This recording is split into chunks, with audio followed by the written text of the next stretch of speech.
সম্মানিত উপস্থিতি, ফেরাউন যখন রাষ্ট্র ক্ষমতায় ছিল তার ইচ্ছা কি ছিল? যে বনি ইসরায়েলদেরকে দুর্বল করে রাখবে, সে তার স্বাধীন মতো তার রাজত্ব পরিচালনা করবে। কিন্তু আল্লাহ রাব্বুল আলামিনের কি ইচ্ছা ছিল? আল্লাহ রাব্বুল আলামিন সূরা কাসাসের 5 এবং 6 নম্বর আয়াতে বলেন, ওয়া নুরিদু আন নামুন্না আলাল লাযিনা ইসতাদউফু ফিল আরদ ওয়া নাজআলাহুম আইম্মাতান ওয়া নাজআলাহুমুল ওয়ারিসিন ওয়া নুমাক্কিনা লাহুম ফিল আরদ ওয়া নুরিয়া ফিরআউনা ওয়া হামানা ওয়া জুনুদাহুমা মিনহুম মা কানু ইয়াহজারুন।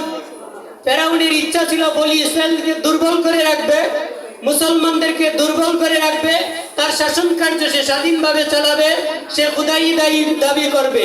আর আল্লাহ রাব্বুল আলামিনের ইচ্ছা ছিল যে এই দুর্বলটাকে আমি সবল করব এবং এই দুর্বল জাতিকে আমি এই জমিনের নেতা বানাবো, তাদেরকে আমি দায়িত্ব দান করব।